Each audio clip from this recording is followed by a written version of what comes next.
Question number 31. 10 grams of ammonium nitrate are added to water at 25 degrees Celsius. ये हो गया initial temperature.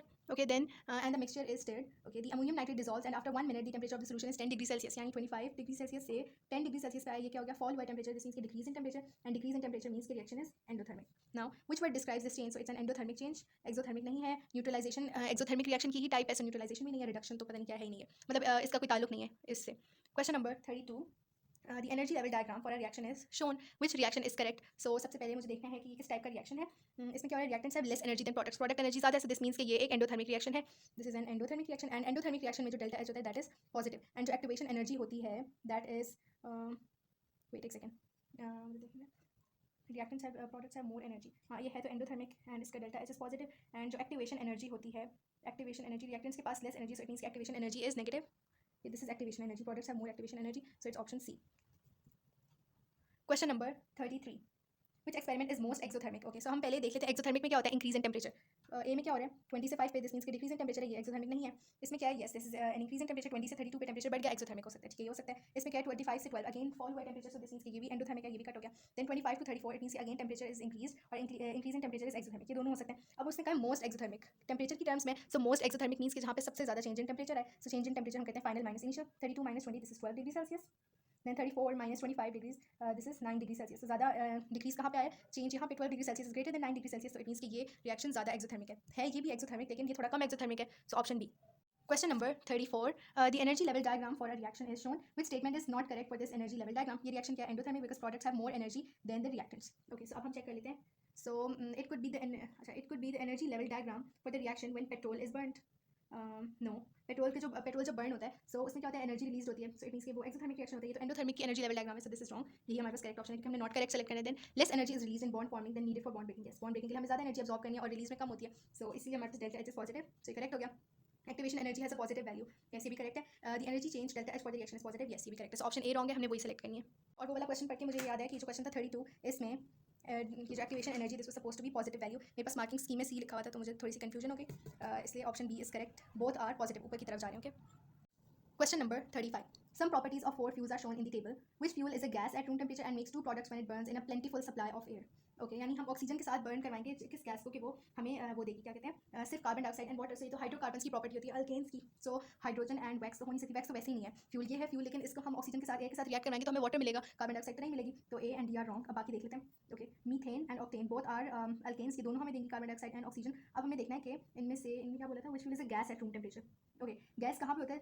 Okay, मैं number line draw करूँगी, उसके बगैर मुझे समझ नहीं आता. सो इन दोनों के बीच वाले टेम्परेचर में तो ये लिक्विड है. ओके, लेकिन रूम टेम्परेचर क्या होता है? Room temperature means 25 to 30 degree. इस टेम्परेचर पे कौन सी गैस है? ओके, नंबर लाइन ड्रॉ कर लिया. ओके, यहाँ पे 0 आ गया, इस इधर 100 यानी मतलब हाई टेम्परेचर. ठीक है, अब इस साइड पे क्या आ जाएगा? अगर मैं इस वाली को देखूँ, यहाँ पे आ गया 164 एंड यहाँ पे माइनस 164 माइनस 182. ठीक है, सो इट मीन्स कि अगर ये माइनस 164 पे बॉयल हो रही है, माइनस 164 182 से ज़्यादा इस पर मेल्ट हो रही, और इन मेल्टिंग एंड बॉइलिंग के बीच में वाटर है. ठीक है, सॉरी लिक्विड है, वाटर नहीं है, लिक्विड है. एंड इसके बाद जो भी टेम्परेचर होगा उस पर ये क्या है? गैस है. ओके, बॉयल होने के बाद तो गैस बन जाती है. एंड जो 25 से लेकर 30 डिग्री वाला सेल्सियस यानी रूम टेम्परेचर आ रहा है, वो इधर इससे आगे आ रहा है. सो इट मीन्स कि yes it is a gas at room temperature. Methane is a gas. Octane को अगर चेक कर लें, so octane melting point is minus 57. ठीक है, और जो हमारे पास इसका बॉइलिंग पॉइंट है वो 126 यहाँ पे आ रहा है. सो इट मीन्स कि रूम टेम्परेचर पे इट इज लिक्विड, क्योंकि रूम टेम्परेचर इन दो के बीच में आ रही है वैल्यू. दिस मीन्स कि ये लिक्विड है, और ऑप्शन सी भी रॉन्ग होगी, option D is correct. Then question number 36.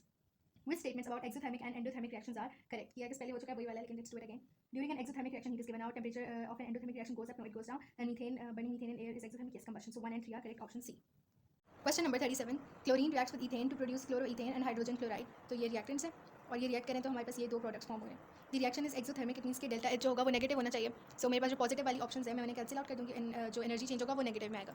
Then the bond energies are shown in the table. What is the energy change for the reaction? So energy change जो होता है वो होता है प्रोडक्ट्स की energy minus reactants की energy. Sorry, minus होना चाहिए.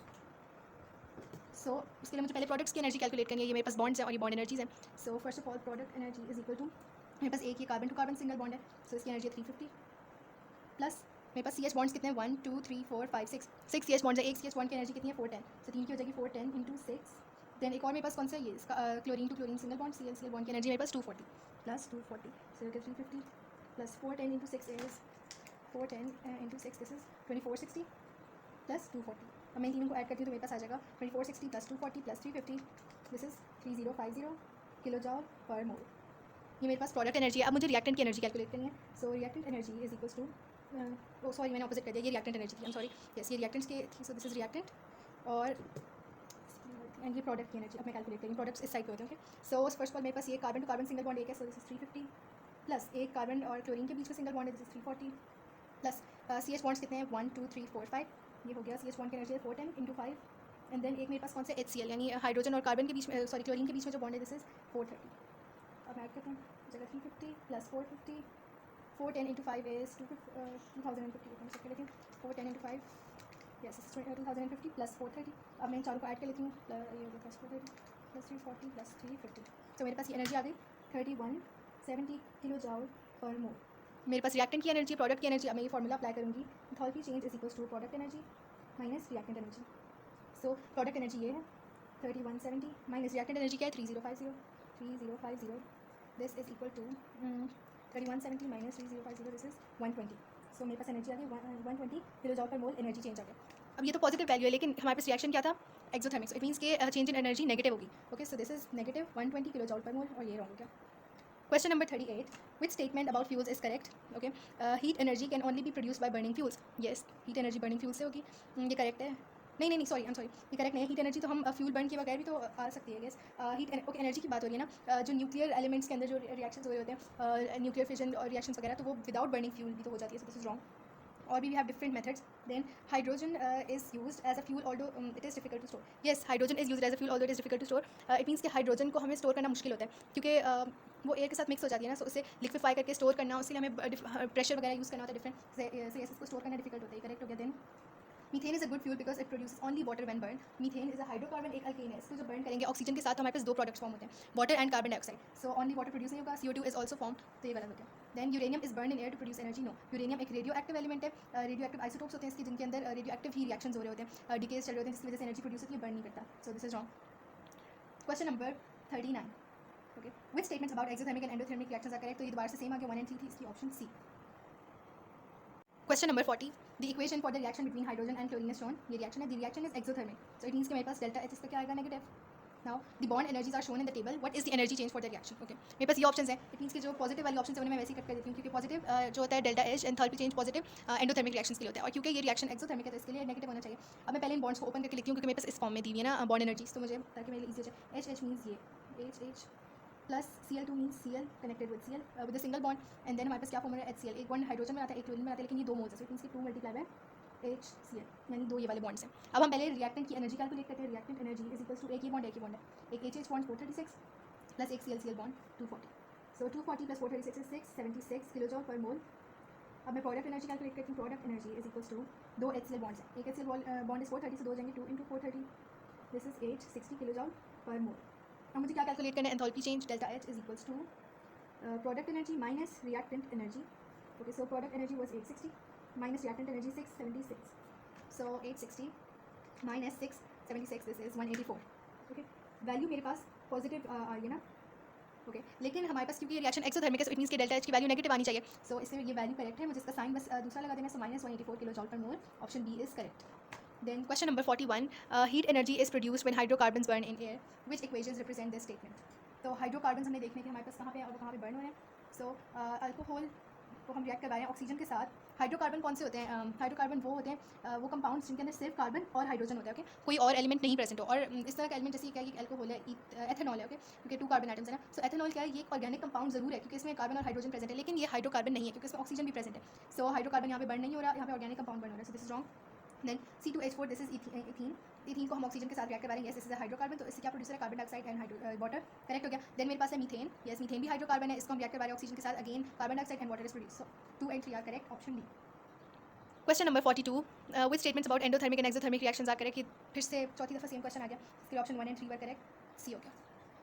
Next question, hydrogen and chlorine react to form hydrogen chloride. ये ऑलमोस्ट पिछले क्वेश्चन जैसे, लेकिन it's different. The reaction is exothermic. Okay, the overall energy change for this reaction is minus 184 kilo joule per मोल। सो इन्होंने अब यहाँ पे हमें enthalpy change दे दिया विच इज नेगेटिव, क्योंकि एक्सोथर्मिक रिएक्शन था और पिछले क्वेश्चन में भी हमने यही वैल्यू हमें एक्जैक्ट नहीं थी ना, सो ये एनर्जी चेंज इन्होंने दे दिया, this is delta H। Okay, so इसका मतलब हमने कुछ और कैलकुलेट करना है। The table gives some of the bond energies involve, what is the energy for Cl bond. Okay, इस बॉन्ड की एनर्जी हमें नहीं गिवन, सो हमने इसकी कैलकुलेट करनी है। सो फर्स्ट ऑफ ऑल मैं जिस चीज़ की कर सकती हूँ मैं उसकी कर लूँगी। इस बॉन्ड ओके मैं पहले ओपन कर देती हूँ ना, ये HH था, then I had Cl, then 2 HCl वाले bonds like this. Okay, so CL bond को मैं सबसे पहले एज एक्स ले लेती हूँ. ओके, अब मैं इसको एक्स की टर्म्स में कैलकुलेट करूँगी. जो एक्स की वैल्यू आएगी वही मेरे पास CL बॉन्ड की वैल्यू होगी. सो सबसे पहले मैं प्रोडक्ट एनर्जी कैलकुलेट कर लेती हूँ. Product energy is equals to 2 multiply by HCl bond, तो ये हो गया 430. 2 multiply by 430 is 860 kilo joule per mole. ये मुझे मिल गई. अब मुझे रिएक्टेंट एनर्जी कैलकुलेट करनी है. So reactant energy is equals to, एक ये बॉन्ड हो गया HH बॉन्ड 436 प्लस इसकी तो मुझे नहीं पता वैल्यू, से मैंने इसको क्या लिया था एज एक्स, तो इसकी बॉन्ड एनर्जी एक्स हो गई. ठीक है, अभी एक्स की टर्म्स में मेरे पास सिंप्लीफाइड आंसर है, इससे ज़्यादा मैं कर नहीं सकती. Now I use this formula delta H is equals to product energy minus reactants energy. So अब मैं पुट कर देती हूँ. Minus 184 is equals to product energy 860 minus reactant energy क्या है 436 प्लस एक्स. ओके, सो अब मैं आगे सॉल्व कर लेती हूँ. इस इक्वेशन को एक्स को सब्जेक्ट बनाना है और उसकी वैल्यू कैलकुलेट करनी है. Minus 184 is equal to 860 minus 436 minus plus is minus, so ये मल्टीप्लाई हो रहा है माइनस हुई इक्वेशन के साथ, minus plus minus minus x. ठीक है, अब मैं इनको सॉल्व करती हूँ. Minus 184 is equal to 860 minus 436, so 860 minus 436 this is equal to 424, positive 424 minus x. अब मैं क्या करती हूँ, इसको इस साइड पे शिफ्ट कर देती हूँ. माइनस 184 माइनस 424, क्योंकि यहाँ पॉजिटिव था, यहाँ पे नेगेटिव हो जाएगा. Minus 184 minus 424 is equals to minus x. आगे से कुछ गलत किया मैंने इसके बीच में.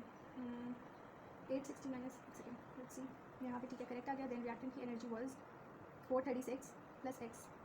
ओके, एनर्जी चेंज था minus 184 minus 184. Okay, so anyways okay yes, हमने पिछले क्वेश्चन में क्या किया था कि हमें वैल्यू पॉजिटिव मिली थी ना इसकी. पॉजिटिव 184, नेगेटिव का मतलब था कि वो एक्सोथर्मिक रिएक्शन को रिप्रेजेंट करे. एनर्जी चेंज तो हम चेंज के लिए हम क्या करते हैं, बड़ी वैल्यू माइनस छोटी वैल्यू से. इसके इसको मैं पॉजिटिव 184 लूँगी, क्योंकि मुझे बस साइंस से ये पता चल रहा है कि रिएक्शन एक्सोथर्मिक है. माइनस रिप्रेजेंट्स एक्सोथर्मिक रिएक्शन, लेकिन एनर्जी चेंज तो 184 है.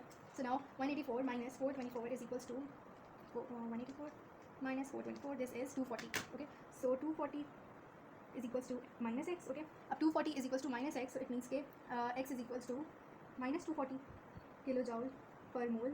लेकिन जो एनर्जी होती है वो माइनस की फॉर्म में तो नहीं होगी. वैसे भी मैंने यहाँ से साइन एक्सचेंज किया था, सो इट मीन्स कि मैं यहाँ से भी साइन वो कर दूँगी. मुझे लग रहा है कुछ गलत कर चुकी हूँ इसमें. हाँ, सो ओके, यहाँ से मैंने नेगेटिव हटा दिया था ना, क्योंकि energy change was negative. So it means कि मैं यहाँ से इसका साइन भी ऑपोजिट कर दूँगी. Plus 240 kilo joule per mole मेरे पास ये एनर्जी चेंज है. Option D. Question number 44, which changes are physical changes. Physical changes होते हैं जिनको हम फिजिकल मेथड से कर रहे होते हैं, जैसे या हीट करके या कूल करके. उस तरह से जो इस तरह का चेंज होता है जो रिवर्सिबल होता है. Melting ice to form water, yes, अगर आइस मेल्ट हो रही है तो हम उसको फ्रीज भी कर सकते हैं. Burning hydrogen to form water. Burning hydrogen to form water कब होता है, हाइड्रोजन को ऑक्सीजन के साथ बर्न करें, विच मीन्स कि ये कंबस्शन रिएक्शन हमारे पास एक नया प्रोडक्ट फॉर्म हो गया. इसको मैं सेपरेट किस तरह से करूँगी, so this is wrong. Then adding sodium to water. Sodium को हम वाटर के साथ ऐड करेंगे तो सोडियम हाइड्रोक्साइड फॉर्म हो जाएगी, ये भी एक केमिकल चेंज है. Then boiling water to form steam. अगर हम बॉयल करें तो हम उसको रिवर्स किस तरह कर सकते हैं, स्टीम की यानी वेपर्स को कंडेंस करके दोबारा हम लिक्विड फॉर्म में लेंगे. ये भी करेक्ट हो गया. 1 and 4 are physical changes, option B. Question number 45. The compound hydrazine is used as a rocket fuel. It has the structural formula shown. ये इसका structural formula है इसका. Okay, hydrazine N2H4 है. One of the reactions of hydrazine is shown. The reaction is exothermic.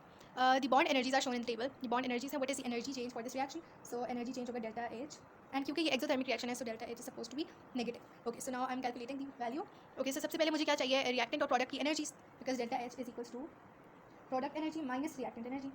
ठीक है, सो ये मेरे पास रिएक्टेंट है. मैं इसकी एनर्जी कैलकुलेट करती हूँ. ओके, इसके सारे बॉन्ड्स मुझे. अच्छा, अगर मैं इस तरह से इसको ओपन करके क्या कहते हैं डिस्प्लेड फॉर्म में इक्वेशन लिखूँ, तो ये मेरे पास ड्रॉन है. This is equal to N2, ये हो जाएगा N के साथ N ट्रिपल बॉन्ड N होगा. क्यों, क्योंकि nitrogen is present in group 5 and it forms 3 bonds. तो ईच नाइट्रोजन 3 बॉन्ड्स फॉर्म करे. ओके, तो इसलिए देखिए इन्होंने कंफ्यूज करने के लिए हमें नहीं, कंफ्यूज करने के लिए नहीं, N सिंगल बॉन्ड भी यूज हो रहा है, लेकिन ट्रिपल बॉन्ड इसीलिए दिया हुआ है क्योंकि हमारे पास यूज हो रहा है. ओके, देन प्लस 2 हमारे पास कौन से बॉन्ड्स हैं, सीधे ये 2 लिखा हुआ है, H2 बॉन्ड्स, विच मीन्स के hydrogen to hydrogen single bond, क्योंकि हाइड्रोजन फॉर्म सिंगल बॉन्ड्स. ठीक है, सो अब मैं करती हूँ पहले रिएक्टेंट एनर्जी कैलकुलेट करते हैं. रिएक्टेंट एनर्जी में मेरे पास पहले एक NN बॉन्ड है विच इज़ 390 प्लस ये 1 2 3 4 मेरे पास कौन से बॉन्ड है, NH बॉन्ड्स. सो NH बॉन्ड की एनर्जी 390, और क्योंकि ये 4 है तो ये हो जाएगा, सॉरी मैंने NN की जगह NH बॉन्ड की एनर्जी लिख दी थी. अच्छा सही में नहीं, NN की 160 है.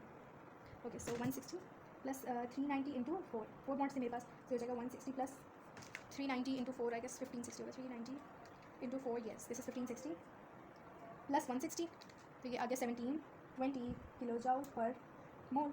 Okay, now I need product energy. So product energy is equals to, एक मेरे पास N ट्रिपल बॉन्ड N है, सो इसकी एनर्जी है 940, ये मुझे नजर नहीं आ रही, तो 945 प्लस मेरे पास 2 कौन से बॉन्ड्स हैं, H सिंगल बॉन्ड. सो 2 4 36, 2 इंटू 4 36, ये हो गया 945 प्लस 872. सो 945 प्लस 872, ये आ गया 1817 प्रोडक्ट एनर्जी. ओके, अब मुझे क्या करना है, डेल्टा H कैलकुलेट करने के लिए. Delta H is equals to product energy minus reactant energy. So product energy is 1817 minus reactant energy is 1720. So 1817 minus 1720, this is 97 kilo joule per mole. Okay ये change की value है.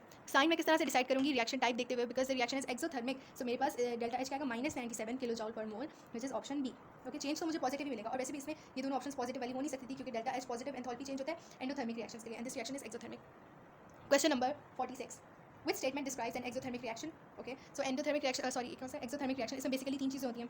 So energy release होती है, ठीक है, temperature increase हो जाता है, इट गोज़ अप, और तीसरी चीज़ क्या होती है, एनर्जी रिलीज, टेम्परेचर ऊपर चला गया, and delta H is negative. Okay so और हाँ एक और चीज़ इसमें ये होती है कि reactants have more energy than products. So the energy absorb for bond breaking के लिए एनर्जी एब्जॉर्ब नहीं होती, रिलीज होती है. So this is wrong. Then the energy absorb for bond breaking, अच्छा वो सेंस में कह रहे हैं reactant product energy. The energy absorbed for bond breaking is less than the energy released by bond formation. Yes, bond formation is exothermic, and इसका मतलब products have more energy than reactants. Yes, sorry, exothermic के लिए ये होता है products have more energy than reactants, और reactants have more energy than products, ये endothermic होता है. So ये सी बात करेक्ट है, मैंने करेक्ट कर दिया. Okay, the energy absorbed for bond breaking is greater than the energy released. Energy released means के okay, इसमें ये एनर्जी absorbed मतलब reactants की energy is greater than energy release, यानी एनर्जी रिलीज इस जब प्रोडक्ट्स फॉर्म है, ये वही वाली बात होगी, reactants have more energy than products, so this is wrong. Then the energy released by bond breaking is greater than the energy absorbed for bond formation. यानी energy release by bond breaking is greater. It means कि reactant से ज़्यादा energy release की product से no, product formation में ही energy release होती है. The energy release by bond breaking is less than the energy absorbed for bond formation. Bond formation के लिए हमारे पास एनर्जी अब्जॉर्ब नहीं हो रही, so this is wrong. Option B is correct. अगला question, the equation for the combustion of methane is shown. तो methane is a hydrocarbon, और जबकि ऑक्सीजन के साथ रिएक्ट कर रहा है, so carbon dioxide and water are found. The energy change for the combustion of methane is this. Okay, it means exothermic reaction है. The bond energies are shown in the table. ये bond energies है. What is the bond energy of COO bond? ठीक है, अब ये मुझे calculate करनी है. सबसे पहले मैं इसको ओपन करके लिख लेती हूँ. सो मेरे पास रिएक्टेंट्स कौन कौन से हैं? ये दो मेरे पास रिएक्टेंट्स हैं, and these two are products. So ये रिएक्टेंट्स और यहाँ पे प्रोडक्ट्स. पहले मैं रिएक्टेंट्स की ऑल बॉन्ड्स ओपन करके लिख लेती हूँ. C 1 2 3 4. दिस मीन्स क्या है, CH4 प्लस O2 क्या होता है, O double bond O, because oxygen group 6 में प्रेजेंट है and it forms 2 bonds. Then I have CO2 is like this, carbon this, oxygen 2 bonds form करता है एंड कार्बन 4, तो दोनों ऑक्सीजन के साथ, ठीक है. And plus H2O is like this, hydrogen 1 bond form करता है, ऑक्सीजन 2 बॉन्ड्स, और क्योंकि ये 2 मोल्स हैं, सो इट मीन्स के इसको मल्टीप्लाई बाय 2 करना है, ठीक है. सो अब ये मेरे पास आ चुका है. अब मुझे बॉन्ड एनर्जीज कैलकुलेट करनी है. मेरे पास स्पेस बहुत कम है, so I am using a rough page for this. एक मिनट क्लियर कर लूँ यहाँ से. Okay, so here is my page. Now सबसे पहले मैं कैलकुलेट कर लेती हूँ. मुझे कौन सा बॉन्ड कैलकुलेट करना है? COO bond. Okay, COO bond की एनर्जी मेरे पास मिसिंग है, so I am taking it as COO bond की एनर्जी. अब मैं एक्स की टर्म में रिप्रेजेंट करूँगी इस बॉन्ड की, ठीक है. सो सबसे पहले हम कैलकुलेट कर लेते हैं प्रोडक्ट की एनर्जी. ओके, या रिएक्टेंट की कर लेते हैं. So reactant energy is equals to, मेरे पास CH बॉन्ड्स कितने हैं, 1 2 3 4, तो 4 CH बॉन्ड्स है. एक CH बॉन्ड की एनर्जी 410 है, सो 4 CH बॉन्ड्स की एनर्जी क्या हो जाएगी, 410 into 4 plus O double bond O की एनर्जी कितनी है, 496. 410 इंटू 4 इज 1640 प्लस 496. तो अब ये मैं कैलकुलेट कर लेती हूँ कैलकुलेटर से. 496 प्लस 1640, दिस इज 2136. तो ये होगी 2136 किलो जॉल पर मोल किसकी, रिएक्टेंट की. अब प्रोडक्ट की एनर्जी कैलकुलेट करते हैं. इन टर्म्स ऑफ एक्स करनी पड़ेगी, क्योंकि मेरे पास ये अननोन है. सो फर्स्ट ऑफ ऑल मेरे पास यही है, कितने COO बॉन्ड्स हैं, 1 2. ओके, सो मेरे पास 2 बॉन्ड्स हैं जिनकी एनर्जी क्या एक्स है, क्योंकि अननोन है. So I am taking it as 2 multiply by X, क्योंकि अननोन है. प्लस अब मेरे पास कौन से बॉन्ड्स हैं, OH बॉन्ड्स हैं. कितने बॉन्ड्स हैं यहाँ पे, 1 OH बॉन्ड, 2 OH बॉन्ड्स. सो 2 OH बॉन्ड्स, लेकिन 2 मोल्स है, सो इट मीन्स कि 2 इंटू 2 4 OH बॉन्ड्स हैं. सो 4 इंटू OH बॉन्ड की एनर्जी कितनी है, 460. 4 multiply by 460, so 2 into x is 2x plus 4 into 460 is 4 into 460, this is 1840 plus 1840 kilo joule per mole. ये मेरे पास किसकी एनर्जी आ गई, product energy in terms of x. अब मैं कैलकुलेट करती हूँ इस बॉन्ड की एनर्जी यूजिंग द फॉर्मूला, ठीक है. Product energy delta H is equals to product energy minus reactant energy. Delta H was minus H90 is equals to product energy कितनी है, ये है 2x plus 180 sorry plus 1840 minus reactant energy कितनी है, ये 2136. So minus 890 is equals to 2x minus हो जाएगा ये, बिकॉज हमारे पास 1840 minus 2136, 1840 minus 2136 is minus 296, minus 296. अब ये यहाँ पे माइनस है, सो इट मीन्स कि यहाँ पे पॉजिटिव हो जाएगा. So minus 890 plus 296 is equals to 2x. So minus 890 plus क्या है 296 इज इक्वल्स टू माइनस 594. मुझे क्यों अजीब सा लग रहा है, oh shit, I have made the same mistake once again. मुझे इसमें करना क्या था कि आई गेस मुझे ये नेगेटिव साइन नहीं देना था. आई डोंट नो क्या है, लेकिन लेट्स डू इट. सो ये आ गया minus 594. Minus 594 is equals to 2x. So अब इसको मैं डिवाइड बाई 2 कर दूँगी. So minus 594 divided by 2 is equals to x. So answer divided by 2 ये हो गया minus 297 is equals to x, यानी कि किसकी एनर्जी हो गई, इसकी C_O बॉन्ड की. इसमें गलत क्यों है, मुझे समझ आ नहीं रहा. लेकिन एक सेकंड में चेक करती हूँ. ओके, सो 20 मिनट्स ऐसे कंटिन्यूसली देखने के बाद मुझे बात रियलाइज़ हुई कि 2 मोल्स ऑफ ऑक्सीजन थे, राइट. सो इट मीन्स के 2 O डबल बॉन्ड O थे. बस ये सारा मसला था जिसकी वजह से आंसर इतना ज़्यादा रॉन्ग हो गया. सो अब मुझे क्या करना है कि ऑक्सीजन भी 2 लेने के रिएक्टेंट्स में था ना. सो 496 इंटू 2 ये हो जाएगा 496 into 2, this is 992. So 1640 plus 992, this is 2632. सो मेरे पास जो रिएक्टेंट एनर्जी है this is 2632 kilo joule per mole. अब मुझे उस हिसाब से सारा करना पड़ेगा. पहले मैंने लिख दी थी प्रोडक्ट एनर्जी, मैंने सही कैलकुलेट की, बाकी मोल्स वगैरह सब ठीक थी हैं. ये पढ़ने में मुझे थोड़ा मसला हो गया. सो अब मैं यहाँ पे करती हूँ. रिएक्टेंट एनर्जी इज़ कितनी है 2632 kilo joule per mole and product energy कितनी है this is 2x plus 1840 2x plus 1840 and delta H is -8. So अब मैं फॉर्मूला दोबारा से अप्लाई करने लगी हूँ. Delta H is equals to reactant sorry product energy minus reactant energy. Okay, so this is -890 is equals to product energy कितनी है 2x plus 1840 minus 2632. So okay, मैं इसको नेगेटिव में नहीं लिखूंगी, मैं इसको पॉजिटिव में लिखूंगी क्योंकि negative sign indicates exothermic reaction, लेकिन चेंज तो पॉजिटिव में होगा. So this is positive. Now okay, so 890 is equals to 2x. अब मुझे इसकी पहले वैल्यू कैलकुलेट करनी है. 1840 माइनस 2632 दिस इज -792. अब मुझे x की वैल्यू चाहिए तो मैं उसके हिसाब से करूँगी. 792 को मैं इस साइड शिफ्ट करूँ, नेगेटिव साइन तो ये पॉजिटिव हो जाएगा. 890 plus 792 is equals to 2x. So 792 plus 890 this is 1682 is equals to 2x. ठीक है. सो 1862 नहीं मैंने 1682 sorry. So 1682 divided by 2 is equals to x. 1682 divided by 2 this is 841. So 841 kilo joule per mole is equals to x मेरे पास क्या था carbon two oxygen double bond. So मेरे पास एनर्जी कितनी आ गई 841 kilo joule per mole which is option B. तो इसलिए क्वेश्चन गौर से पढ़ना बहुत ज़रूरी होता है एंड मैंने यही मिस्टेक कर दी.